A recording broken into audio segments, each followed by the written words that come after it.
جماعت اہل حدیث کے مایہ ناز خطیب، مذہبی اسکالر، محترم و مکرم پروفیسر ڈاکٹر عبدالرزاق ساجد کے نیو بیانات، خطبات، دروس قرآن و حدیث کی روشنی میں سننے کے لیے ہمارے یوٹیوب چینل کو سبسکرائب کریں، فیس بک پیج کو بھی فالو کریں۔ بارک اللہ فیکم۔ اعوذ باللہ السمیع العلیم من الشیطان الرجیم۔ رب اشرح لی صدری ویسر لی امری واحلل عقدۃ من لسانی یفقہوا قولی۔ احباب گرامی، سامعین و سامعات، اسلام کا پانچواں عظیم الشان رکن، جس ایک رکن میں ساری عبادتیں جمع ہو جاتی ہیں، اور اس کو جامع العبادات بھی کہا جاتا ہے، کیونکہ اس کے قدم قدم پہ اللہ کی توحید کا ذکر، محمد الرسول اللہ علیہ وسلم کی طریقت اور شریعت کا ذکر، اس میں نمازیں بھی ہیں، اس میں روزے بھی ہیں، اور اس کے اندر صدقہ، مال، پیسہ، مالی عبادت بھی ہے، اور بذات خود اس کا ہر سٹیپ، ہر قدم وہ حج بنتا ہے۔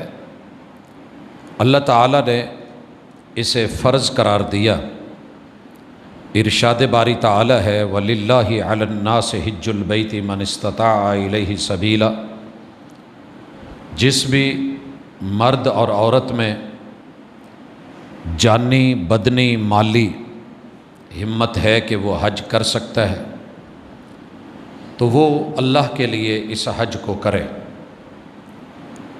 زندگی میں کم از کم ایک مرتبہ اگر مالی حیثیت ہے تو یہ حج فرض ہے۔ حج کے ساتھ عمرہ بھی ہے، اور اللہ تعالیٰ نے سورہ بقرہ میں آیت نمبر 196 میں یہ حکم دیا ہے، وَأَتِمُّ الْحَجَّ وَالْعُمْرَةَ لِلَّهِ، کہ حج اور عمرے کا اتمام اللہ کی خاطر کیجیے۔ عمرہ کیسے کیا جائے گا، اس کی تفصیل ہم گزشتہ ملاقات میں دے چکے۔ احرام باندھنے کا طریقہ، مرد کے لیے 2 چادریں، سلا ہوا لباس نہیں، سفید ہو جائیں تو بہتر، نہیں تو کوئی بھی رنگ جو میسر ہو پہنا جا سکتا ہے۔ عورت کے لیے اس کا احرام، اس کا وہی ساتر لباس ہوگا جس میں وہ عام روٹین میں رہتی ہے، اور اس کا عبایا، پردہ۔ نقاب عورت نہیں باندھے گی، دستانے نہیں پہنے گی، پاؤں میں موزے نہیں ڈالے جائیں گے، جرابیں۔ اور میقات، وہ جگہ کہ جہاں سے احرام کے بغیر نہیں گزرنا۔ اہلیان پاکستان کے لیے یلملم سے گزر ہوتا ہے، فضائی سفر ہے، تو وہاں سے ساتھ میں نیت لبیک اللہم عمرتن کہتے ہوئے گزرا جائے گا۔ رسول اللہ صلی اللہ علیہ وسلم کی طرف سے ایک اور رہنمائی جو پچھلی دفعہ ذکر نہیں ہو سکی، کہ اللہ نہ کرے راستے میں کوئی مسئلہ بن جائے، رکاوٹ بن جائے، تو نیت کرتے ہوئے ہی ساتھ یہ کہہ لیا جائے، وَمَحِلِّي حَيْثُ حَبَسْتَنِي، کہ اے میرے رب، اے میرے مالک، میں تیرے رستے میں تیرے حکم کی بجا آوری کے لیے نکلا ہوں۔ راستے کے معاملات کو میں نہیں سمجھتا، اگر کسی جگہ کوئی رکاوٹ بن گئی، مجھے روک لیا گیا، اللہ نہ کرے کوئی حادثہ ہو جاتا ہے، کوئی مسئلہ بن جاتا ہے، تو جہاں رکاوٹ ڈلی میں اپنا احرام وہیں کھول دوں گا، اور میرے اوپر عمرے کی، حج کی وہ شرطیں نہیں ہوں گی، پابندیاں نہیں ہوں گی، بلکہ میں اس جگہ ان پابندیوں سے آزاد ہو جاؤں گا۔ نبی مکرم صلی اللہ علیہ وآلہ وسلم کے بتائے ہوئے طریقے کے مطابق عمرہ کرنے والا تلبیہ کہتے ہوئے مکہ پہنچے گا، بیت اللہ میں طواف والی جگہ پہ اترتے ہوئے دایاں کندھا ننگا کرے گا، حجر اسود سے پہلے چکر کا آغاز بسم اللہ اللہ اکبر کہہ کے، بوسہ دینے کا امکان ہو تب بھی، ہاتھ لگا کے چومنا ممکن ہو تب بھی، نہیں تو ہاتھ کے اشارے سے بسم اللہ اللہ اکبر کہہ کے، اگر رش کم ہے تو مرد رمل کرتے ہوئے پہلوانوں کی طرح ہلکا ہلکا جو ہے وہ دوڑتے ہوئے پہلے 3 چکروں میں، رسول اللہ صلی اللہ علیہ وسلم اور آپ کے اصحاب کی یہ سنت ہے، اسے رمل کہتے ہیں۔ دائیں کندھے کو ننگا کرنا استباء کہتے ہیں۔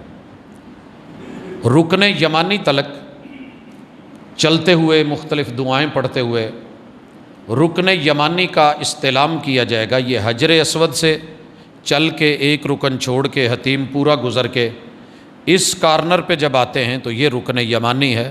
استلام دونوں ہاتھوں سے، بوسہ نہیں دیا جائے گا، اور یہاں سے یہاں تک ربنا آتنا فی الدنیا حسنہ یہ والی دعا پڑھی جائے گی۔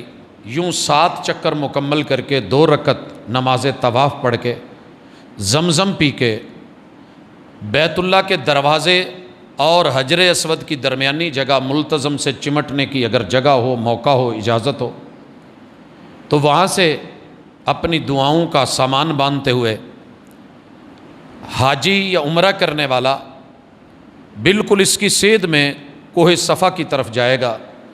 صفا پہاڑی پہ چڑھتے ہوئے ان الصفا والمروۃ من شعائر اللہ ابدأ بما بدأ اللہ بہ کہتے ہوئے چڑھے گا، اور رسول اللہ صلی اللہ علیہ وسلم کے وہ معروف زمانہ جملے الحمدللہ وحدہ نصر عبدہ وانجز وعدہ وحزب الاحزاب وحدہ، شکر ہے اس اکیلے رب کا کہ جس نے اپنے بندے کی مدد کی، وعدوں کو مکمل کیا، اور تمام جماعتوں کے جٹ گوڑ کو اللہ تعالیٰ نے ان کے گٹھ جوڑ کو روک کر کے اپنے بندے کو مدد دی ہے اور دین کو غالب کیا ہے۔ پھر صفا پہاڑی پہ رکتے ہوئے مناجات اور دعائیں بیت اللہ کی طرف منہ کر کے جتنی ہو سکیں، پھر وہاں سے چلا جائے گا، اور درمیان میں مروہ اور صفا کے درمیان تقریباً مسجد جتنی لمبائی ہے اس حد تلک ایک دوڑنے کی جگہ سائی کرے گا مرد، عورت نہیں، اور مینا پہ چڑھ کے پھر یہی دعائیں قبلہ رخ ہو کے 1 چکر مکمل، پھر صفا پھر مروہ یوں کرتے ہوئے 7 چکر مروہ پہ مکمل ہوں گے۔ اور اس کے بعد مرد اپنے سر کے بال ٹنڈ کروا سکتا ہے، کٹوا سکتا ہے، اور عورت اپنے سر کے بالوں کے آخر سے چٹیا سے پورا 1.5 پوڑ کے برابر جو ہے اسے کاٹے گی، اور یوں عمرہ مکمل ہو جائے گا۔ جتنے دن بیچ میں پڑے ہیں، اگر مدینے جانا ہے دن زیادہ ہیں، حجاج کو پہلے لے جاتے ہیں، تو آپ واپس آتے ہوئے آبار علی سے پھر دوبارہ احرام باندھ کے ایسے ہی عمرہ کر لیں گے۔ اگر آپ مکے میں ہی ہیں تو آپ اپنی بلڈنگ پہ رکیں گے، روزانہ کی بنیاد پہ بہترین کوشش یہ ہو کہ میری نمازیں، میری عبادات، میری مناجات بیت اللہ میں ہوں جتنا ممکن ہو سکے، کیونکہ ایک نماز کا ثواب 1 لاکھ رکھا گیا ہے۔ فرض مسجد الحرام میں پڑھنے افضل، اور سنتیں اپنی بلڈنگ پہ گھر جا کے پڑھنی افضل۔ پھر جتنے دن گزر گئے 8 ذی الحجہ کو، 8 ذی الحجہ اس کو آپ نے صبح سورج نکلنے کے بعد احرام باندھ کے، اس دن کا ایک خاص نام ہے شریعت میں یوم الترویہ۔ اس میں جیسے آج کل گاڑیاں تیل ڈال کے تیار کی جاتی ہیں، تو پہلے جانوروں کو کھانا کھلا کے، چارہ چرا کے، پانی شانی پلا کے آنے والے 3 دن کے لگاتار سفروں کے لیے تیار کیا جاتا تھا۔ تو یہ تیاری کا دن احرام باندھا جائے گا اپنی بلڈنگ سے، سنت ہے رسول اللہ صلی اللہ علیہ وسلم کی، جہاں آپ ٹھہرے ہوئے ہیں، جس جگہ بھی آپ کی رہائش ہے، اپنی بلڈنگ سے نہا دھو کے، صاف ستھرے ہو کے، بدن کو خوشبو لگا کے آپ اسی طریقے سے نیت کریں گے۔ اب احرام باندھ کے تنعیم جانے کی ضرورت نہیں، لوگ جاتے ہیں، مسجد عائشہ. کچھ لوگ بیت اللہ میں آ کے احرام باندھتے ہیں, تکلف ہے. جس پیغمبر کو اس بیت اللہ سے پیار تھا انہوں نے اپنا احرام ایسے نہیں باندھا. جس بھی جگہ آپ ہیں احرام باندھ کے نیت کریں گے لبیک اللہم حجن, اللہ یہ دن سب کو دکھائے, لبیک اللہم حجا. یہ کہتے ہوئے اگر آپ گروپ کے ساتھ ہیں تو ظاہر ہے وہ آپ کو ممکن ہے فجر سے پہلے بھی چلائیں, کیونکہ لاکھوں لوگوں کو لے کے جانا ہوتا ہے. مسنون طریقہ اگر آپ اکیلے ہیں, اور حج کا ویسے مزہ بھی اکیلے ہی ہے. یہی وجہ ہے کہ پورے حج میں کسی بھی جگہ رسول اللہ صلی اللہ علیہ وسلم نے پورے حاجیوں پہ اکٹھی جماعت فرض نہیں کی ہے. اگر آپ کو مسجد میں موقع مل گیا ہے فابہا, نہیں تو جس کو جہاں موقع ملا ہے اپنی اپنی جماعت کروائی جا سکتی ہے. بہرحال آپ نے احرام باندھ لیا, نیت کر لی, اپنی بلڈنگ سے آپ روانہ ہو جائیں گے. جون سے بھی راستے آپ کو میسر ہوں, گاڑی کے ذریعے, بس کے ذریعے یا پیدل. جو لوگ واقف ہیں وہاں کے وہ جانتے ہیں کہ بیت اللہ سے بالکل سرنگیں ہیں, اور ان کو کراس کرتے دوسری طرف 3 کلومیٹر کے فاصلے پہ مینا ہے. 8 تاریخ کو مینا پہنچنا ہے ظہر سے پہلے پہلے. وہاں پر 5 نمازیں 8 کا دن, اور جب مغرب ہوگی تو تاریخ بدل جائے گی. اسلامی مہینے کی تاریخ مغرب کے ساتھ بدلتی ہے, یعنی 8 تاریخ کی آپ ظہر اور عصر پڑھیں گے 2 نمازیں. 9 تاریخ کی رات والی 2 نمازیں مغرب اور عشاء, اور دن کی فجر. ٹوٹل 5 نمازیں اپنے اپنے وقت میں. آپ قصر کریں گے, جمع نہیں, اپنے اپنے وقت میں. ہر نماز کے ٹائم میں اذان ہوگی, ہر نماز کے لیے جماعت ہوگی, پڑھی قصر جائے گی اور اپنے اپنے وقت میں پڑھی جائے گی. یہاں پہ 3 پہلو ہیں نماز کے. کچھ لوگ گروپس کے ساتھ گئے ہوتے ہیں, اپنے اپنے خیموں میں ہوتے ہیں, تو باوضو ہو کے اپنے خیمے میں کسی ایک کو اپنا امام مقرر کر کے آپ اپنے خیمے میں سنت کے مطابق, وہاں بڑی ساری دنیا بولی لگا رہی ہوگی, پوری پڑھو پوری پڑھو. آپ حج کرنے گئے ہیں اللہ کے لیے, اور طریقت ہے آپ کے پاس سید الکونین امام الانبیاء محمد الرسول صلی اللہ علیہ وسلم کی. ان سے بڑھ کے نہ کوئی شریعت جانتا تھا اور نہ جانتا ہے, نہ ان سے بڑھ کے کسی کا عمل ہے. وہ لمبے لمبے قیام کرنے والے, وہ رب کے سامنے مناجات کرنے والے, یہاں چاہتے تو ڈبل بھی کروا دیتے تھے کہ اتنا پیسہ اور اتنا ٹائم نکال کے آئے ہیں تو چلیں ڈبل ہو جائے گی, عبادت تو کیا ہے. لیکن نہیں, آپ نے اپنے امتیوں کو ساتھ میں نماز قصر پڑھائی ہے. آپ ظہر کی 2 رکعت, عصر کی 2 رکعت, مغرب کی 3 رکعت, عشاء کی 2 رکعت, 1 وتر جب آپ نے صبح تہجد ٹائم اٹھنا ہے تب, یا اگر سونا ہے تو اسی وقت, اور فجر کی 2 سنتیں بھی ساتھ ہیں اور 2 فرض بھی, 4 رکعت. یہ آپ نے پڑھنی ہے خیموں میں. اگر آپ اکیلے ہیں, آپ کے ساتھ کوئی اور نہیں ہے, تو بڑی جگہ ہوتی ہیں وہاں پہ کہیں بھی مل جائے. لیکن سب سے اہم ترین جگہ وہ مسجد خیف ہے. مینا میں مسجد خیف بہت بڑی مسجد ہے, اور جتنا بھی رش پڑ جائے باہر دروازوں پہ ہوتا ہے, اندر پھر بھی خالی ہوتی ہے. 70 انبیاء علیہم السلام نے اس جگہ نماز پڑھی ہے. 70 انبیاء نے مینا میں. رسول اللہ صلی اللہ علیہ وسلم کا فرمان ہے. تو اللہ اگر آپ کو موقع دے, آپ کے ساتھ فیملی نہیں ہے, اکیلے ہیں, تو کہیں سے بھی مسجد خیف کا پوچھ لیں, مینار اس کے نظر آتے ہیں, وہاں پہنچ جائیں. بہترین ماحول ہے, اور بڑے بڑے شیوخ کے وہاں دروس بھی ہو رہے ہوتے ہیں, محاضرات بھی ہوتے ہیں, افہام و تفہیم بھی چل رہی ہوتی ہے, عبادات اور مناجات کا ایک اچھا ماحول میسر ہوتا ہے. یہاں 8 تاریخ ذوالحجہ کی 2 نمازیں, اور 9 ذوالحجہ رات والی 2 نمازیں, اور 9 ذوالحجہ کی جب فجر طلوع ہوگی تو فجر پڑھنے کے بعد آپ نے وہاں سے روانہ ہو جانا ہے. لگ بھگ 22 کلومیٹر کے فاصلے پہ مختلف راستے جا رہے ہیں. آپ درمیان میں مزدلفہ کو چھوڑ کے کراس کر کے آگے عرفات نکل جائیں گے۔ نبی مکرم صلی اللہ علیہ وسلم عرفات سے پہلے ایک وادی ہے، وادی نمرہ، وہاں خیمے لگا دیے گئے ہیں، آپ رک گئے ہیں، عرفات میں داخل نہیں ہوئے۔ آج کل وہاں بہت بڑی مسجد ہے، مسجد النمرہ، اس مسجد میں آپ کو موقع ملے جا سکتے ہیں، اگر آپ کا کاروان ہے، گروپ ہے، تو جہاں آپ کا خیمہ ہے اس خیمے میں آپ جائیں گے۔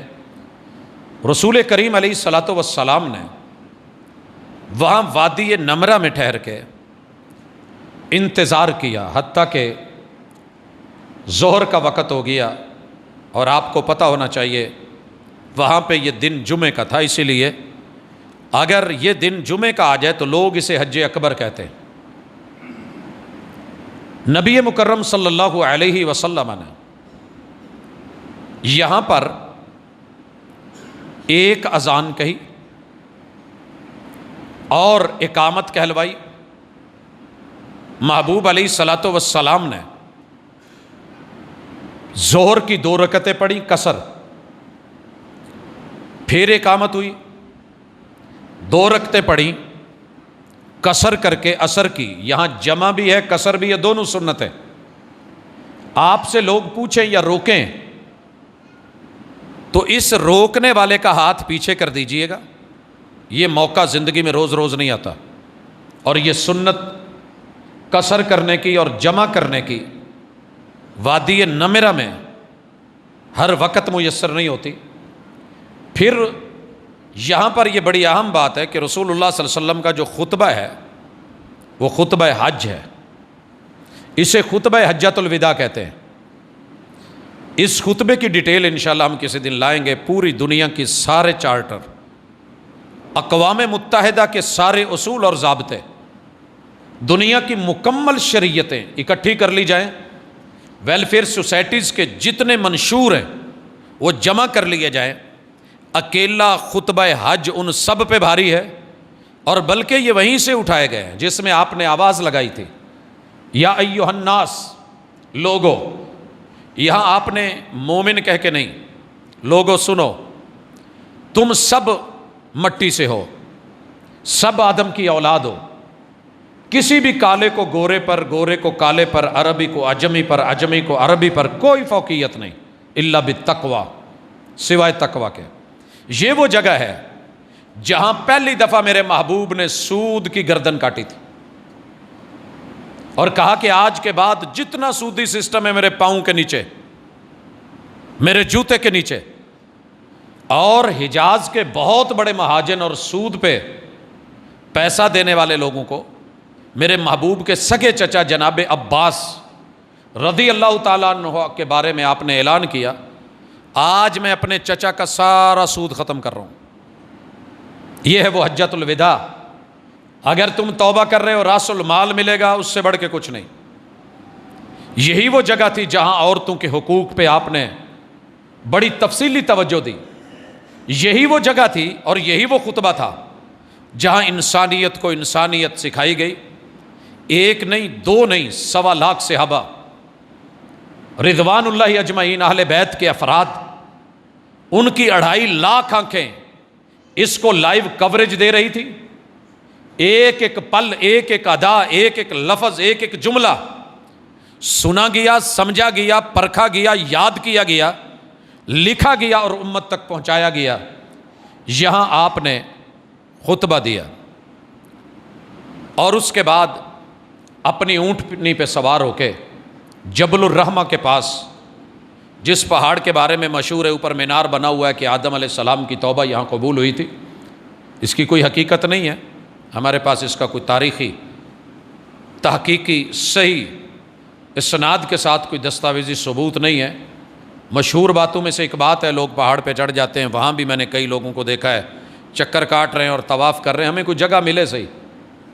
رسول اللہ صلی اللہ علیہ وسلم جبل رحمہ پہ نہیں چڑھے، اس کے قریب کھڑے ہوئے ہیں، اونٹنی پہ ہیں، قبلہ رخ ہو گئے، اور آپ نے اس خطبے میں پوچھا تھا، الا هل بلغت، لوگوں دین کے جو مسائل اور احکام میرے پہ اترے میں نے پہنچائے؟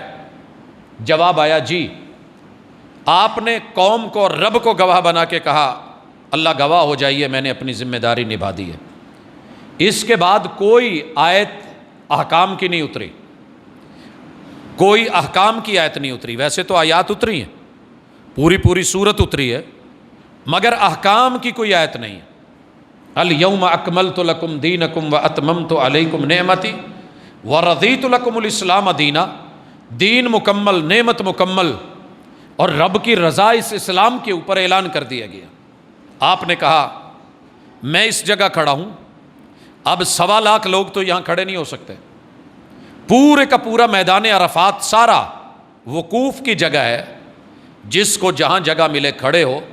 اور آپ نے سورج غروب ہونے تک لگاتار رو رو کے دعائیں کی ہیں، مناجات، تڑپ، اللہ کے ساتھ تعلق، امت کے لیے، قوم کے لیے، افراد کے لیے، احباب کے لیے، اپنے اصحاب کے لیے، اہل بیت کے افراد کے لیے میرے پیغمبر نے اپنے رب سے مانگا ہے۔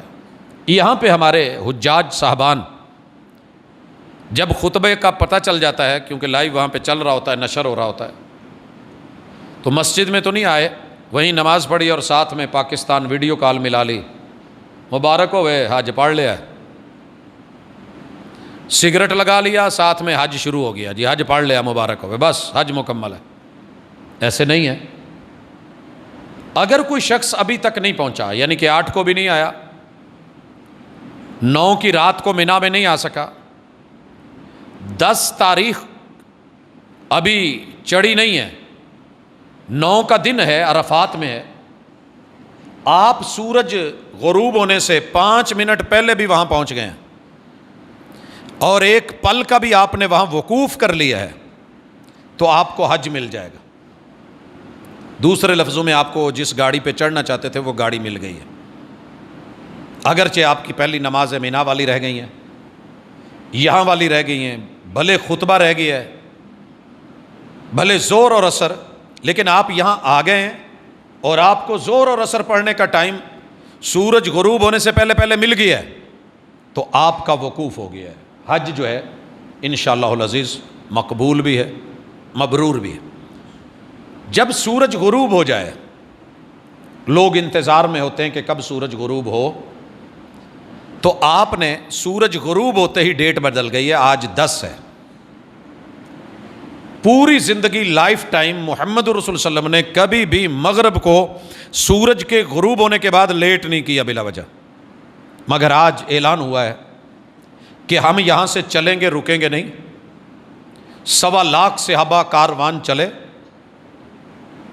بڑے سارے لوگ آج کی طرح شاید تب بھی کہا ہو کہ مغرب کی نماز پڑھ لی جائے، ٹائم ہو رہا ہے، سورج غروب ہو رہا ہے، اذان، نہ میرے محبوب نے اذان دلوائی، نہ وہاں پہ نماز پڑھی، نہ جماعت کروائی، بلکہ چلنے کا کہا، اور قربان جاؤں 1.25 لاکھ کے وہ چل پڑے، اور قربان جاؤں ان ضدی لوگوں کے بھی جو آج اپنے علم کی بیس پہ یہ سمجھتے ہیں کہ ہم رسول اللہ صلی اللہ علیہ وسلم سے شاید زیادہ پڑھ گئے اور ہمارے اوپر شاید وہی جو ہے وہ اتری ہے جو محبوب پہ نہیں اتری تھی، روک رہے ہوتے ہیں، کھڑے ہو کے باقاعدہ منع کر رہے ہوتے ہیں، او بھائی مت جانا، رکیے گا، یہ وہابی چلتے ہیں، فلاں چلتے ہیں۔ معذرت ہاتھ جوڑ کے کہتا ہوں، یہ حج وہابیوں کے لیے نہیں ہے، صرف سنت کے مطابق، حدیث کے مطابق، قرآن کے مطابق، وہ پیغمبر جس نے کہا تھا کہ لوگوں آؤ مجھ سے حج کے مناسک سیکھ لو، خذوا انی مناسککم، وہ سکھا رہے ہیں۔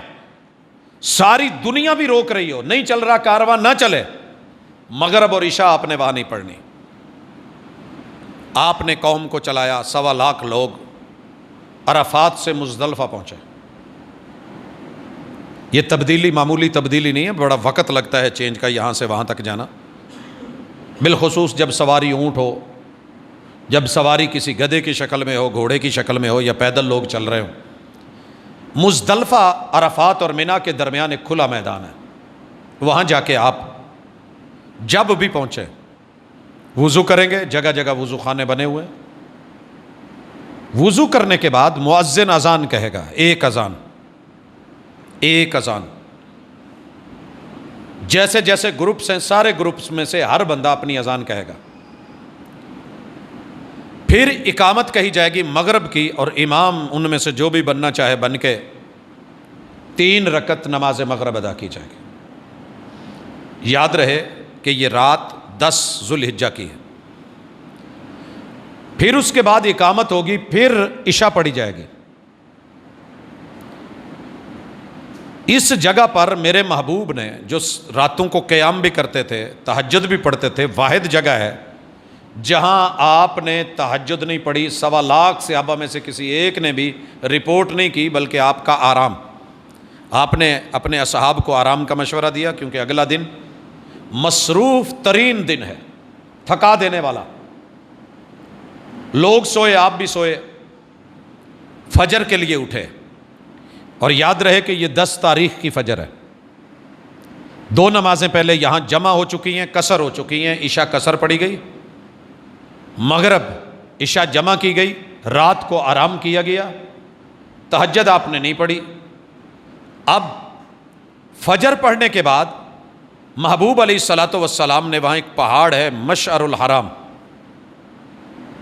آج یہاں بہت بڑی مسجد ہے مشعر الحرام کے نام سے، وہاں آپ نے سورج کے طلوع ہونے سے پہلے پہلے لمبے ذکر کیے ہیں، دعائیں کی ہیں۔ مزدلفہ میں چھوٹی چھوٹی کنکریاں ہوتی ہیں، لوگ اکٹھی کر لیتے ہیں، 7 مارنی ہوتی ہیں، پہلے دن 7، باقی ہر دن کے لیے 21 اور 21، یہ جمع کر کے پوٹلیاں باندھ لیتے ہیں، چھوٹی چھوٹی میسر ہوتی ہیں۔ یاد رہے کہ چنے کے دانے کے برابر کنکری تقریباً ہر جگہ سے مل جاتی ہے، لیکن اگر آپ یہاں سے لینا چاہتے ہیں لے لیں، کوئی دھو رہا ہوتا ہے، کوئی کیا کر رہا ہوتا ہے، کوئی کچھ کر رہا ہوتا ہے، تکلفات ہیں۔ کچھ لوگ فجر سے پہلے ہی نکل جاتے ہیں یہاں سے۔ کوشش کریں اگر مجموعہ نہیں ہے، گروپ نہیں ہے، تو سنت کے مطابق فجر پڑھ کے تسلی سے، کوئی پیچھے نہیں لگا ہوا، سارے لوگ انشاءاللہ موو کر جائیں گے، رکے گا کوئی نہیں، بچے گا کوئی نہیں۔ آپ نے اب فجر کی نماز کے بعد، سورج طلوع ہونے کے بعد مینا کی حدود میں داخل ہو جانا ہے۔ مزدلفہ اور مینا کی حدود کے درمیان وہ وادی آتی ہے جہاں ابرہہ اور اس کے ہاتھیوں کو اللہ نے خسف کیا تھا، مارا تھا۔ یہاں سے رسول صلی اللہ علیہ وسلم تیز چلیں، گاڑی والا تو تیز چل ہی رہا ہے، پیدل لوگوں کے لیے بھی اللہ نے وہاں وسائل رکھے ہیں۔ ہم جب جا رہے ہوتے تھے تو یہی دیکھتے تھے کہ کوشش کرتے تھے، کبھی پھنس بھی جاتے تھے، رش ہوتا تھا۔ عذاب کی جگہ پہ زیادہ دیر رکنا، رسول اللہ صلی اللہ علیہ وسلم جب بھی گئے ہیں تیزی سے نکلے، یہ بھی سنتوں میں شامل ہو گیا۔ اب مینا پہنچ کے آپ نے جو پہلا کام کرنا ہے، ترتیب اصل، پہلے ترتیب سن لیجئے، اس کے بعد اس کی باقی چیز۔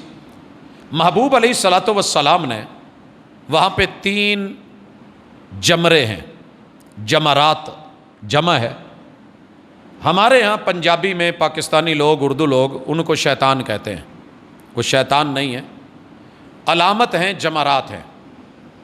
پہلے پتھر کی شکل میں تھے، پھر ضرورت کے تحت ان کے بڑے بڑے پلر اور ستون بنا دیے گئے، پھر جب لوگ مرے اور رش بڑھا، پھر اس کو ایک لمبی دیوار کی شکل دے دی گئی، سائڈوں پہ کشتیاں ڈال دی گئیں کہ جو پتھر، جو کنکری اس کے اندر گر جائے، وہ سلوپی ہونے کی وجہ سے ٹکرا کے اس دیوار سے جا کے لگ کے پھر نیچے گرتی ہے، تاکہ سنت بھی رہے اور رش سے بھی بچ سکے۔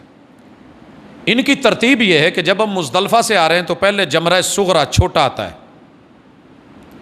پھر درمیانہ، اور آخر میں جا کے مکہ والی سائڈ پہ یہ بڑا ہے۔ مختلف ادوار میں اس کی شکلیں مختلف رہی ہیں، کبھی سنگل، کبھی ڈبل، کبھی زیادہ پورشنز، مختلف راستے۔ تو آپ نے 10 تاریخ کو ظہر سے پہلے پہلے وہاں جب بھی پہنچتے ہیں، جمرہ عقبہ کو، بڑے جمرے کو 7 کنکریاں مارنی ہیں۔ بیت اللہ وہاں سے آپ کا اس رخ میں ہے، کوشش کریں کہ گھوم کے آخری سائڈ پہ آ جائیں، ادھر دھکا بھی نہیں ہوتا کیونکہ پیچھے سے آنے والے لوگوں کا ایک پریشر ہوتا ہے، تو آسانی سے تھوڑا نرمی سے پہلوں کو نکلنے دیں، گھوم کے اس طرف سے آ کے بسم اللہ اللہ اکبر، بسم اللہ اللہ اکبر، کنکری پھینک دیں۔ یہ مہربانی کوشش کیجئے گا، کچھ بھائیوں کو ہم نے دیکھا ہے مسجد کے گیٹ سے ہی شروع ہوتے ہیں اور کہتے ہیں میرا نشانہ بڑا پکا ہے، پتھر موٹے موٹے اٹھائے ہوتے ہیں، جینون، مذاق نہیں کر رہا، جینون ایسے ہے، عمرے پہ لوگوں نے ٹنڈے کروائی ہوتی ہیں، سر ننگا ہوتا ہے، احرام باندھا ہوا ہوتا ہے. اب وہ پتھر کسی حاجی صاحب کے سر میں لگ رہا ہے اور لگ جائے تو پھر ہنستا ہے، لگتا ہے شیطان سی، اینوں وجنا چاہیے. دس اللہ کے لیے ڈرے. دوسروں کو وہاں جا کے اپنا فیصلہ بادی ہونے کا ثبوت مت دیں. ہر جگہ جھکتے ہیں، ہر جگہ یہ باتیں، لطیفے اور کہانیاں. ہاں جذباتی لوگ بڑے دیکھے گئے ہیں. کچھ لوگ چھتریاں مار رہے ہوتے ہیں، کچھ پانی کی بوتلیں مار رہے ہوتے ہیں، کچھ جوتے اتار کے مارنا شروع کر دیتے ہیں، اور بڑا غصہ ہوتا ہے اس دن شیطان کے اوپر، اور ساتھ میں ماشاءاللہ اپنے اپنے علاقے کی ڈومیسٹک گالی بھی نکال رہے ہوتے ہیں. پرہیز کیجئے گا. اللہ کا نام لے کے ایک علامت ہے، ایک شعرہ ہے مشہور، یہ ہے کہ ان 3 مقامات پہ جناب ابراہیم علیہ السلام اپنے بچے اسماعیل کو ذبح کرنے کے لیے جب مختلف جگہ پہ لٹاتے رہے. بنی اسرائیلی روایت ہے، ہم نے اس کی تصدیق اور تکذیب نہیں کرتے، اس کی کوئی یہ نہیں ہے. تو یہ شیطان بار بار آتا رہا اور آپ اس کو کنکری مار کے بھگاتے رہے. باتیں بڑی ہیں اپنی جگہ. یہ حج کی سنت ہے، رسول اللہ صلی اللہ علیہ وسلم نے سکھایا ہے، ہم کرتے ہیں. جسٹ 7 کنکریاں مارنے کے بعد دوسرا کام ترتیب میں آپ نے قربانی کرنی ہے. رسول اللہ صلی اللہ علیہ وسلم نے 63 اونٹ نہر کیے تھے کنکریاں مارنے کے بعد، اور باقی 100 میں سے جناب علی المرتضیٰ کی ڈیوٹی لگائی، ان کو نہر کیجئے. نہر ہو گئے. ان کی کھالیں جو ہیں وہ مسکینوں کو دے دیجئے اور گوشت بنائیے. 100 اونٹوں کے گوشت میں سے بوٹیاں لے کے ایک ایک، جو رسول اللہ صلی اللہ علیہ وسلم کے گروپ کی ہنڈیا تھی وہ چڑھی، اور آپ نے ان میں سے جتنا کھایا گیا وہ لیا اور شوربہ پیا. سنت ہے رسول صلی اللہ علیہ وسلم. وہاں پہ قربانی کرنا. لیکن آج کل چونکہ منہر میں قربانی ہو رہی ہوتی ہے، ہر بندہ وہاں شروع کر دے. آپ کی قربانی وہاں جمع ہو چکی، ٹائم دیا جا چکا ہے. امید ہے کہ جو ٹائم آپ کو دیا ہے اس پہ تقریباً لگ بھگ وہ قربانی ہو جاتی ہے.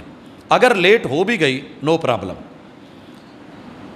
تیسری چیز، قربانی کرنے کے بعد سر کے بال منڈوائے جائیں گے. ترتیب یہ ہے، سر کے بال منڈوانے کے بعد وہاں پہ بڑے بڑے ماشاءاللہ اتفاقات ہوتے ہیں. مجھے ایک دوست بزرگ بتا رہے تھے، دوست سے زیادہ ہمارے بزرگ رہنما تھے. کہنے لگے کہ میں نے ایک آدمی کو کہا کہ میری ٹنڈ کر، کہنے لگا یار نائی کے پاس چلتے ہیں. کہتے وہاں تو شام تک باری نہیں آنی. ایسے کرتے ہیں تو میرے کر، میں تیری ٹنڈ کر دیتا ہوں. سیفٹی پکڑ کے لائے، وہ ماہر تھا، اس نے کر دی. اب مجھے طریقہ نہیں آتا تھا، میں نے شروع کیے، وہ چلے ہی نہیں. تو وہ کہے یہ کیا، میں چھوڑ کے چلا گیا، میرے سے نہیں ہوتا. وہ مجھے آوازیں دیتا رہا، یار تو نے اچھا نہیں کیا. تو بہرحال ہم بڑے کچھ وہاں پہ کرتے ہیں. بال کٹنے چاہیے. بال عمرے پہ اگر منڈوائے ہوئے ہیں تو یہاں کچھ دن کے ہو کے بڑے ہوں گے، دوبارہ سے ٹنڈ کر جائے گی اور احرام کھول دیا جائے گا. نہا کے صاف ہو کے اپنا کوئی بھی علاقائی اچھا لباس جو ساتر ہے، جس میں نماز کے اندر کوئی مذائقہ نہیں ہے، وہ پہنا جائے گا. یہ پہننے کے بعد آپ کا احرام کھل گیا. جو پابندیاں تھیں وہ ختم، اور جو تلبیہ تھا لبیک اللہم لبیک وہ بھی ختم. اب آپ کا چوتھا کام رہ گیا ہے کہ یہاں سے مکہ جائیں. مکہ جا کے طواف کریں. اسے طواف حج کہتے ہیں. پہلا جو تھا وہ طواف قدوم تھا جو آپ نے عمرہ میں کیا. یہ طواف افاضہ ہے، طواف حج ہے. اور پھر اس کے بعد سعی کریں گے.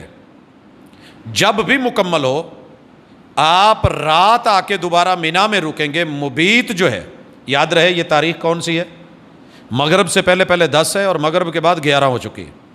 آپ نے مینا میں آنا ہے، رات وہیں پہ رکنا ہے، اور نمازوں کو اپنے اپنے ٹائم پہ قصر کر کے پڑھنا ہے. نمازوں کو اپنے اپنے ٹائم پہ، مینا میں ساری نمازیں اپنے اپنے ٹائم پہ ہیں، جمع نہیں ہیں. قصر کریں گے. اگلے دن زوال سے پہلے، زور سے پہلے اگر آپ کو ٹائم ملتا ہے آپ ویٹ کریں گے. سنت کے مطابق پہلے چھوٹے جمرے کو 7، پھر درمیانے کو 7، پھر بڑے کو 7 کنکریاں ماریں گے. اور یہی باقی دنوں کے کام ہیں. اس کے بعد نمازیں مینا میں، اور اگلے دن پھر 3 جمروں کو کنکریاں.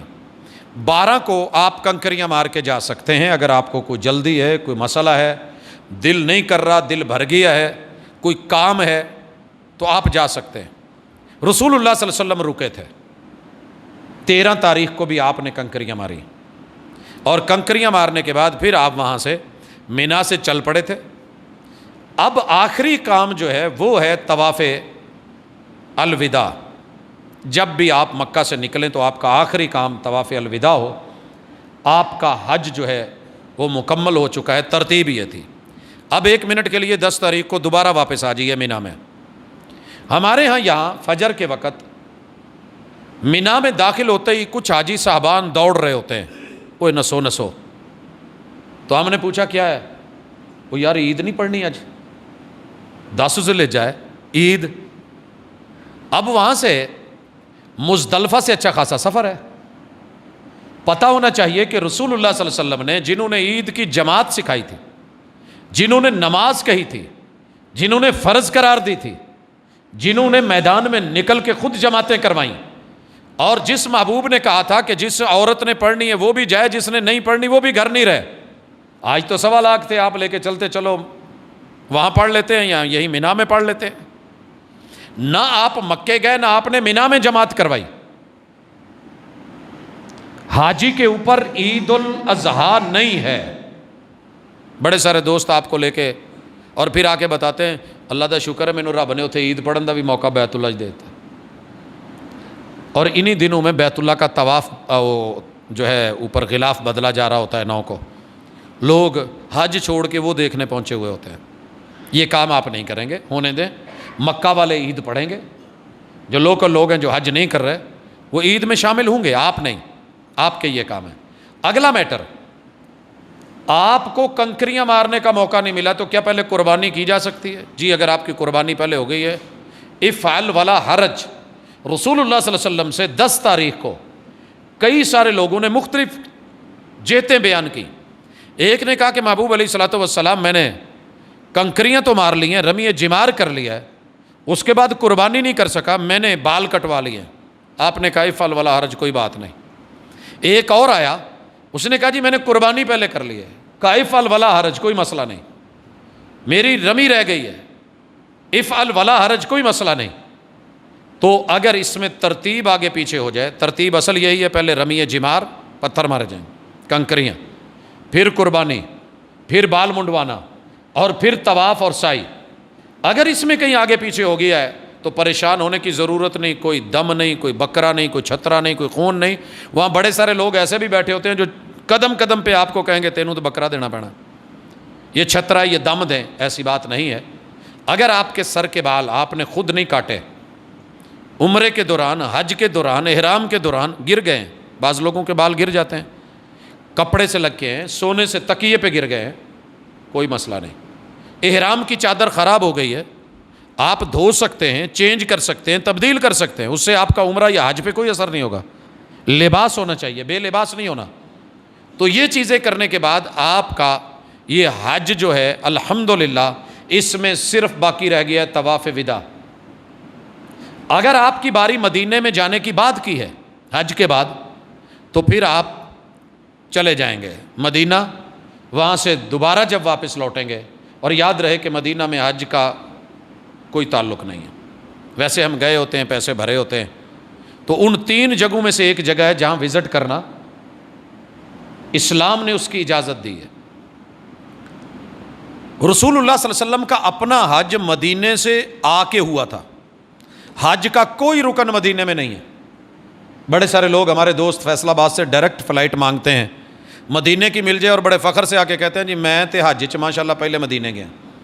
آپ پہلے چلے جائیں یا بعد میں چلے جائیں، اس کی وزٹ کا اجر ثواب مسجد نبوی میں نماز پڑھنے کا وہ اپنا ہے، لیکن جو ہم نے یہ روایت بنائی ہے کہ اس کے بغیر حج نہیں ہوتا، حج کا مدینے سے تعلق نہیں۔ مدینے والا بھی حج کرے گا تب جب مدینہ چھوڑے گا۔ وہاں رہتے ہوئے مشہور ہے کہ 40 نمازیں پڑھنے والا جو ہے مسجد نبوی میں، اس کو اللہ تعالیٰ جہنم کی آگ سے آزاد کر دیں گے، اس لیے 8 دن کا وہاں پہ سٹے دیا جاتا ہے کم از کم۔ کوئی بات نہیں، 2 دن ہو جائے، 3 مل جائے، 4 مل جائے، 10 مل جائے، جتنا میسر ہو۔ یہ روایت اس طرح کی صحیح نہیں ہے، صحیح روایت یہ ہے جو تکبیر اولیٰ کے ساتھ 40 نمازیں پوری کر لیتا ہے، اللہ تعالیٰ اس کے کھاتے میں لکھ دیتے ہیں کہ یہ بندہ جہنم کی آگ سے آزاد ہے۔ مسجد نبوی میں نماز پڑھنے کا ثواب مشہور یہ ہے کہ 50,000، یہ روایت درست نہیں ہے۔ جو روایت درست تھی بیت اللہ والی 1,00,000 کی، مسجد حرام کی، ہم اس میں ایک بھی پوائنٹ کم نہیں کر سکتے، صحیح ملی ہے 1,00,000 ہے 1,00,000 ہے۔ مسجد نبوی والی روایت 50,000 والی صحیح ہوتی تو ہمیں کون سا حرج تھا، ہم نے بھی تو لینا ہے نا۔ لیکن رسول اللہ صلی اللہ علیہ وسلم سے جو فرمان ملا اور صحیح ملا، اور مسجد نبوی میں باقاعدہ لکھا ہوا ہے روضے کے آس پاس اور آپ کے ممبر کے پاس کہ میری اس مسجد میں نماز پڑھنے کا ثواب جو 1,000 نماز کے برابر ہے، اور یہ روایت صحیح ہے، اور یہ 1,000 بھی کافی ہے، یہ 1,000 بھی کافی ہے۔ تو یہ موٹے موٹے معاملات تھے حج کے اور عمرے کے۔ باقی کچھ احکام کتاب اللہ سے تھوڑے سے سن لیجئے۔ اللہ تعالیٰ فرماتے ہیں وَأَتِمُّ الْحَجَّ وَالْعُمْرَةَ لِلَّهِ، حج اور عمرے کو اللہ کے لیے مکمل کرو۔ فَإِنْ أُحْصِرْتُمْ فَمَا اسْتَيْسَرَ مِنَ الْهَدْيِ، اگر آپ نے نیت کرتے ہوئے یہ نیت نہیں کی کیا کہ اگر میں رستے میں روک دیا گیا تو میں احرام کھول دوں گا، تو پھر آپ وہاں کوئی دم دے دیں، قربانی دے دیں، جہاں بھی روکے۔ جیسے حدیبیہ میں رسول صلی اللہ علیہ وسلم کو روکا گیا تو جتنے جانور تھے آپ نے وہیں قربانی کر دی تھی۔ وَلَا تَحْلِقُوا رُؤُوسَكُمْ حَتَّى يَبْلُغَ الْهَدْيُ مَحِلَّهُ، اگر آپ نے قربانی روانہ کی ہوئی ہے اور آپ راستے میں رک گئے ہیں، پہلے طریقہ یہ ہوتا تھا کہ ریوڑ کارگو کی شکل میں تیار کر کے کچھ لوگوں کے ساتھ بھیج دیے جاتے تھے کہ آپ ان کو لے کے چلیں، اور ان کے گلے میں باقاعدہ دھاگے باندھ کے کچھ نہ کچھ کہ پتہ چل جائے کہ یہ جانور قربانی کا ہے۔ کوئی علامتی نشان پہنا دیا جاتا تھا، قلائد، وہ گلے میں ڈال دیے جاتے، یا اس میں کوئی چیز ساتھ لٹکا دی جاتی، اور ان کے تھوڑا سا کٹ لگا کے ان کا خون ان کے جسم پہ، تاکہ پتہ چلے کہ یہ نشانی ہے۔ یہ جانور جب تک وہاں نہ پہنچ جائیں اور مکہ میں ان کی قربانی نہ ہو جائے، آپ رستے میں کسی مجبوری کے تحت رک گئے ہیں، تو جب تک آپ کو خبر نہیں ملتی کہ وہ جانور پہنچ گئے ہیں، آپ اپنے بال نہیں منڈوائیں گے۔ اس کے بعد آپ یہ کریں فَمَنْ كَانَ مِنْكُمْ مَرِيضًا أَوْ بِهِ أَذًى مِنْ رَأْسِهِ، اگر کوئی بندہ مریض ہو جاتا ہے یا سر میں جوئیں پڑ جاتی ہیں، تکلیف ہو جاتی ہے، فَفِدْيَةٌ مِّن صِيَامٍ، تو یہ بندہ روزوں کے ساتھ فدیہ دے سکتا ہے، او صدقہ، یا کوئی اور صدقہ بھی دے سکتا ہے، او نسک، یا دم دے کے قربانی دے سکتا ہے۔ فَإِذَا أَمِنْتُمْ، جب تم اس تکلیف سے، اس بیماری سے، یا اس حالت جنگ راستے میں حالات خراب ہو جاتے ہیں یا حادثاتی کیفیت سے نکل آؤ، فَمَن تَمَتَّعَ بِالْعُمْرَةِ إِلَى الْحَجِّ، اگر آپ پھر پہنچ گئے اور عمرہ ہو گیا ہے، اور باقی دن اگر آپ درمیان میں وقفہ لینا چاہتے ہیں، حج تمتع کرنا چاہتے ہیں، تو آپ کو اس کی اجازت ہے۔ فَمَسْتَيْسَرَ مِنَ الْهَدْيِ، لیکن یہ بندہ قربانی دے گا، اسی لیے حج تمتع والے پر بھی قربانی ہے اور حج قران والے پر بھی قربانی ہے۔ فَمَن لَمْ يَجِدْ فَصِيَامُ ثَلَاثَةِ أَيَّامٍ، قربان جاؤں اللہ پہ کہ اگر آپ کے پاس قربانی کے پیسے نہیں بچے، جانور نہیں ہیں، تو آپ کیا کریں؟ حج کے دنوں میں سے کسی دن 3 دن روزہ رکھ لیں جب آسانی ہو۔ وَسَبْعَةٍ إِذَا رَجَعْتُمْ، اور 7 روزے اپنے ملک میں آ کے رکھ لینا، 7 روزے واپس آ کے رکھ لینا، آپ کو قربانی کا ثواب مل جائے گا۔ تِلْكَ عَشَرَةٌ کاملہ، یہ 10 روزے ہیں پورے۔ ذَلِكَ لِمَن لَمْ يَكُنْ أَهْلُهُ حَاضِرِيَ الْمَسْجِدِ الْحَرَامِ، یہ ان کے لیے نہیں ہے کہ جن کے رشتہ دار یا جن کے اہل خانہ وہ وہیں پہ رہتے ہوں مکہ میں، مکہ والوں کے لیے یہ سہولت نہیں ہے، ان پہ ویسے حج مفرد ہے، وہ آلریڈی وہ کر سکتے ہیں، اس میں ویسے بھی قربانی نہیں ہے۔ اللہ تعالیٰ فرماتے ہیں وَاتَّقُوا اللَّهَ، اللہ سے ڈریے، وَاعْلَمُوا، اور جان لو، أَنَّ اللَّهَ شَدِيدُ الْعِقَابِ، یہاں حیرانگی ہے کہ اللہ تعالیٰ یہاں تقوی کا، ڈرانے کا اور اپنی سخت پکڑ کا کیوں کہہ رہے ہیں؟ کیونکہ حج کے اندر معاملات ہی کچھ ایسے ہوتے ہیں کہ رب کے علاوہ کوئی نہیں جانتا، اور میں اس کی تھوڑی ڈیٹیل دینا چاہتا ہوں۔ الحج اشہر معلومات، یہ حج گنتی کے مہینے ہیں، گنتی کے مہینے۔ فمن فرض فیہن الحج، جو ان میں حج کو اپنے اوپر فرض کر لے، فلا رفث، پہلے نمبر پہ یہ ذہن بنا لیجئے کہ وہ رفث نہیں کرے گا، ولا فسوق، وہ فسق نہیں کرے گا، ولا جدال فی الحج۔ رفث مرد اور عورت کا باہمی تعلق، فسق چھپ کے گناہ کرنا، اور فجور جو ہیں یہ جیسے فجر ظاہر ہو جاتی ہے اعلانیہ۔ ولا جدال فی الحج، کسی سے لڑائی بھی نہیں کرنی، اور حج میں عمومی طور پہ یہی 3-4 معاملے ہوتے ہیں۔ اللہ نے کتاب اللہ میں عام جگہوں کی سزا جب تک بندہ نیت کرتا ہے اللہ سزا نہیں لکھتے، ارادہ کرتا ہے گناہ نہیں لکھا جاتا جب تک وہ کر نہیں لے، اور اگر نیت کر کے بھی چھوڑ دے تو ثواب ملتا ہے۔ بیت اللہ میں، حرمین الشریفین میں آپ اگر کسی جرم کی نیت بھی کرتے ہیں، ارادہ بھی کرتے ہیں، تو اس پہ بھی پکڑ ہے۔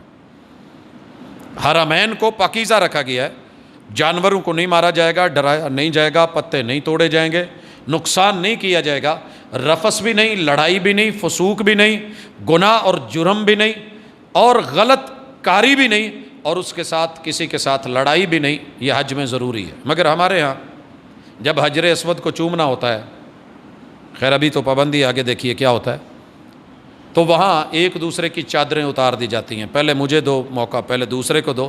بوسہ تو شاید بندہ دے لیتا ہے لیکن لو لوہان ہو کے نکلتا ہے، سر پھٹے ہوئے ہوتے ہیں۔ یاد رہے کہ بوسہ دینا سنت ہے، اور کسی کو مارنے سے بچانا، زخمی ہونے سے بچانا، جدال سے بچنا یہ فرض ہے۔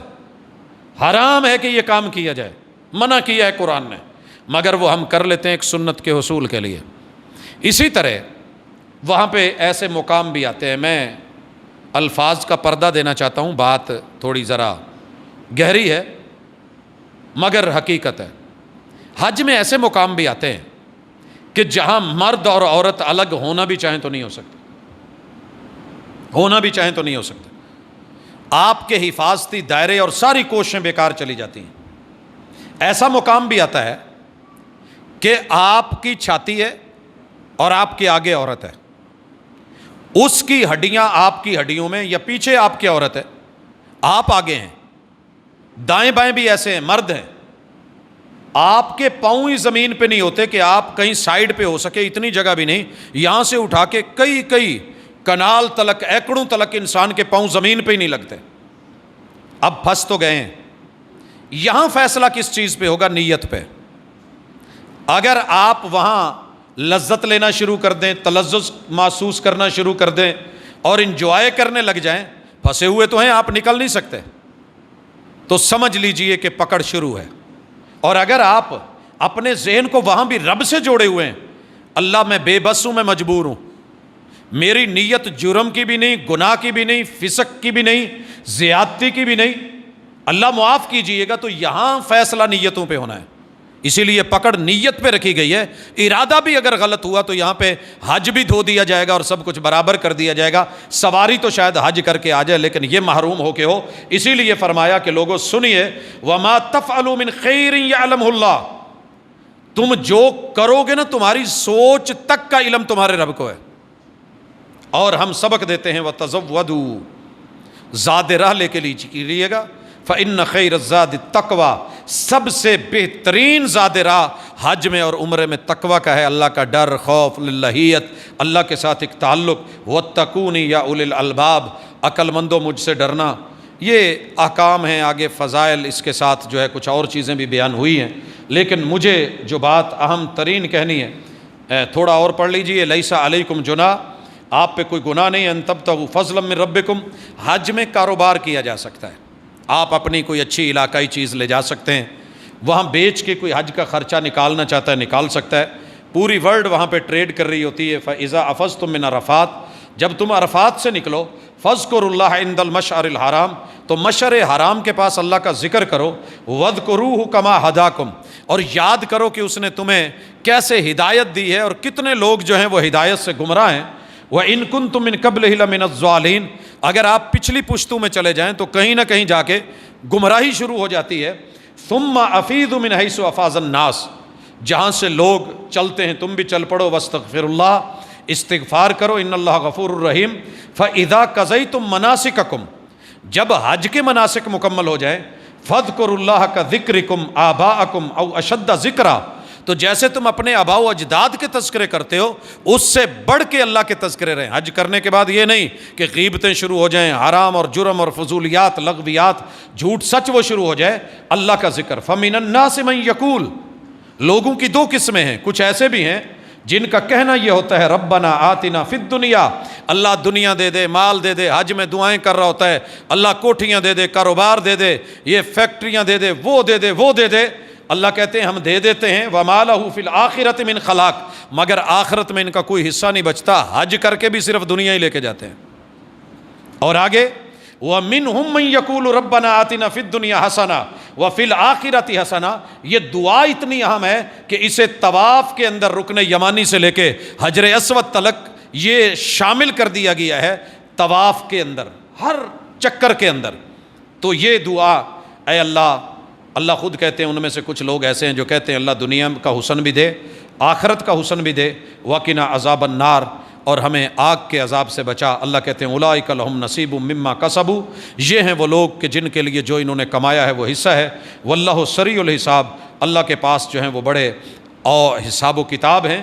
وَاذْكُرُوا اللَّهَ فِي أَيَّامٍ مَّعْدُودَاتٍ، گنے چنے دنوں میں، یہ جو 8 سے لے کے 10 تلک ہے، 11، 12 اور 13 ہے، ان میں اللہ کا تذکرہ جاری رکھیے۔ فَمَن تَعَجَّلَ فِي يَوْمَيْنِ فَلَا إِثْمَ عَلَيْهِ، اگر کوئی 11 اور 12 کی کنکریاں مار کے آنا چاہتا ہے کوئی گناہ نہیں، آ جائے۔ فَلَا إِثْمَ عَلَيْهِ لِمَنِ اتَّقَىٰ وَاتَّقُوا اللَّهَ وَاعْلَمُوا أَنَّكُمْ إِلَيْهِ تُحْشَرُونَ۔ اس پورے منظر نامے کو دیکھ کے ذہن میں رکھو، جیسے ہم پوری جگہ پہ، ہر جگہ پہ یکجہت کر کے ایک طرف تمہیں چلا رہے ہیں لاکھوں کو، ہم قیامت کے دن بھی تمہیں حشر کے میدان میں یوں ہی اکٹھا کریں گے۔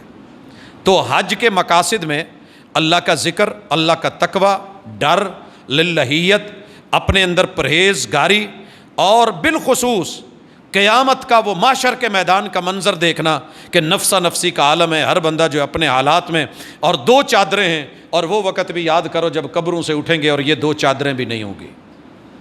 تو جامع العبادات ہے، اللہ تعالیٰ یہ موقع دے، لیکن افسوس ہوتا ہے کہ کچھ لوگ وہاں جا کے بھی یہی کہہ رہے ہوتے ہیں، یہ کہانی نہیں، یہ لطیفہ نہیں، عرفات کے اندر یہ جملے فون کر کے اسی اج پڑھ لیا داتا دربار جا کے دیکھ چاڑو، وہ میرے بھائی وہیں کھلا دے اگر تیرے پاس اتنا پیسہ ہے۔ رسول اللہ صلی اللہ علیہ وسلم نے یہ وہیں پہ کیا ہے، اس کا اس سے نہیں۔ بڑے سارے لوگوں کو دیکھا ہے حج کراتے ہیں، کہتے ہیں جی کریدہ اتھے وے پڑی دا اتھے وے۔ ہمارے مختلف شہروں میں جگہیں بنی ہوئی ہیں، وہاں کے پھر وہ جب تک 7 چکر نہیں بابا جی کے دربار کے مزار کے ارد گرد نکال لیتے، وہ حج قبول نہیں ہوا ہوتا، حج مبرور نہیں ہوا ہوتا۔ رسول اللہ صلی اللہ علیہ وسلم نے فرمایا جو حج کرتا ہے فسق و فجور نہیں کرتا اور واپس آتا ہے، اللہ اس کا حج مبرور بنا دیتے ہیں، اور یوں بنا دیتے ہیں جیسے ماں کے پیٹ سے آج بالکل گناہوں سے خالی یہ بچہ آیا ہے۔ تو اللہ تعالیٰ ہمیں ان میں سے کر دے۔ بڑی ساری دنیا کے بڑے سارے لطیفے اور کہانیاں اللہ تعالیٰ بہرحال ہمیں معاف کرے، اور اس فریضے کو، اس رکن کو اگر اللہ نے ابھی تک موقع نہیں دیا تو زندگی میں موقع ضرور دے، حرمین شریفین کی حفاظت فرمائے اور تا سلامت رکھے، تا قیامت ان کو سلامت رکھے۔ اقول قولی ھذا وآخر دعوانا ان الحمد للہ رب العالمین۔ ان الحمد للہ نحمده ونستعینه ونستغفره ونعوذ باللہ من شرور انفسنا ومن سیئات اعمالنا، من يهده الله فلا مضل له ومن يضلل فلا هادي له، واشهد ان لا اله الا الله وحده لا شريك له، واشهد ان محمدا عبده ورسوله۔ احباب گرامی، شریعت من جانب اللہ ہے، اس میں اپنی مرضی سے کمی بیشی نہیں ہوتی۔ جو نرمی شریعت نے دی ہو وہاں ہماری سختی نہیں بنتی، اور جو سختی شریعت نے رکھی ہو اس میں بلا وجہ کی ڈھیل ہم اپنی مرضی سے نہیں دیں گے، بلکہ اس میں ہمارے لیے سنت کافی ہے۔ اس کو مد نظر رکھ کے حج کے موٹے موٹے مسائل بتائے گئے، باریک اور دقیق اور لطیف چیزیں بہت ساری ہیں، اس کی باقاعدہ کلاسز ہوتی ہیں، پڑھایا جاتا ہے۔ یاد رہے کہ حج کے اندر جتنا مرضی پڑھ لیں کہیں نہ کہیں بندہ غلطی کر جاتا ہے، اور اس غلطی کے معاملات میں اللہ تعالیٰ نے معافی رکھی ہے۔ بڑے بڑے امام جو تھے جنہوں نے کتابیں لکھی تھیں، جن میں ملا علی قاری کے بارے میں یہ مشہور ہے کہ بڑی معروف زمانہ کتاب لکھی، اور بہت بڑے امام گزرے، تو جب یہ بیت اللہ میں گئے تو انہوں نے طواف کرتے ہوئے، بیت اللہ کو انسان کی لیفٹ سائڈ پہ ہونا چاہیے، تو وہ رائٹ سائڈ پہ کر کے تو طواف ایسے ہونے کی بجائے وہ ایسے چلنے لگ گئے۔ تو کسی آدمی نے ان سے کہا کہ کاش تو نے فلاں امام کی ملا علی قاری کی کتاب پڑھی ہوتی تو آج یہ غلطی نہ کر رہا ہوتا۔ تو ہنس پڑے، کہنے لگے کہ یار ملا علی قاری تو میں ہی ہوں، لیکن لکھنا اور تھیوری اور پریکٹیکل میں بسا اوقات آگے پیچھے معاملہ ہو جاتا ہے، تو اللہ تعالیٰ معاف کرنے والے ہیں۔ ہمارے ساتھ کافی سارے دوست احباب ہیں جنہوں نے اپنے بچوں کے لیے، ہمارے ایک امام اور قاری ہیں موکل سے، قصور کے علاقے سے، ان کی بچی جل گئی ہے اور انہوں نے دعا کے لیے کہا ہے، اللہ تعالیٰ اس کو صحت کاملہ عاجلہ عطا فرمائے۔ ہمارے پروفیسر صاحب کل پرسوں ہارٹ اٹیک میں اللہ کو پیارے ہو گئے، اللہ تعالیٰ ان کی مغفرت فرمائے، لواحقین کو میرا مالک جو ہے وہ صبر جمیل عطا فرمائے۔ اسی طرح ایک بچے کی صحت کے لیے کہا گیا ہے، والد کا نام جو ہے وہ حمزہ انجم ہے، انہوں نے کہا ہے اللہ تعالیٰ ہمارے اس بچے کو صحت کاملہ عاجلہ عطا فرمائے، دکھیوں کے دکھ دور کرے۔ کافی سارے لوگوں نے اولاد کے لیے کہ اللہ بیٹے اور بیٹی کی نعمت سے نوازے، اللہ تیرے پاس کسی چیز کی کمی نہیں، یہ لوگ تیرے در پہ تجھ سے مانگتے ہیں، اللہ ان کو اولاد نرینہ اولاد صالحہ اللہ وہ عطا فرما۔ اور کافی ساری بہنوں نے یہ بھی لکھا ہے کہ شادی کے حوالے سے عفت کی زندگی گزارنے کے لیے رشتوں کی جو ہے اس وقت وہ جو تھوڑ نظر آتی ہے، رشتوں کی تھوڑ تو نہیں ہے، ہمارے معیار بہت اونچے ہو گئے۔ معذرت کے ساتھ لڑکے ہیں، میرے ادارے بڑے پڑے ہیں، انسٹیٹیوٹ بڑے ہیں، اکیڈمیز میں جدھر دیکھو لڑکے ہی لڑکے ہیں، لیکن جب ماں باپ کو دکھاتے ہیں تو ان کا جواب ہوتا ہے نہیں ساڑھے سٹینڈرڈ دا نہیں، ہمارے معیار کا نہیں، کہیں تعلیم کم ہے، کہیں قد چھوٹا ہے، کہیں جو ہے وہ ناک موٹا ہے، کہیں یہ، تو میرٹ جو ہم نے بنا لی ہیں وہ میرٹ ہم پورے نہیں کر کے دے سکتے۔ اب ہر لڑکا ہر لڑکی میرٹ بنا کے بیٹھ جائے، عمریں گزرتی ہیں گزر جائیں، ایسے مت کریں۔ والدین کی چوائس پہ اگر ہم چلے جائیں، صرف والدین کی، تو مجھے بڑی امید ہے کہ کافی حد تک رشتے جو ہیں وہ ان محرومیوں سے بچ سکتے ہیں جن میں کثرت ہے۔ اسی طرح کئی بہنوں نے یہ اس حوالے سے بھی دعا کا کہا ہے کہ ان کے شوہروں نے دوسری شادیاں کی اور اس کے بعد وہ اپنی پہلی بیویوں کو، بچوں کو، انصاف کو، عدل کو بھول گئے، تو اللہ تعالیٰ ہم سب کو دین کے دائرے میں رہتے ہوئے اللہ کے حقوق کے ساتھ ساتھ انسانی حقوق کی جو ہے وہ بجا آوری کا موقع دے، اللہ ہمارے لیے آسانیاں فرمائے۔ اللہ میرے وطن، میری مٹی، میری دھرتی، اس کی زمینی اور دینی سرحدوں کے محافظوں کی حفاظت فرمائے، میرا مالک اپنی رحمتوں کا نزول فرمائے۔ سبحانک اللہم و بحمدک، اشہدو ان لا الہ الا انت، استغفرک و اتوب الیک۔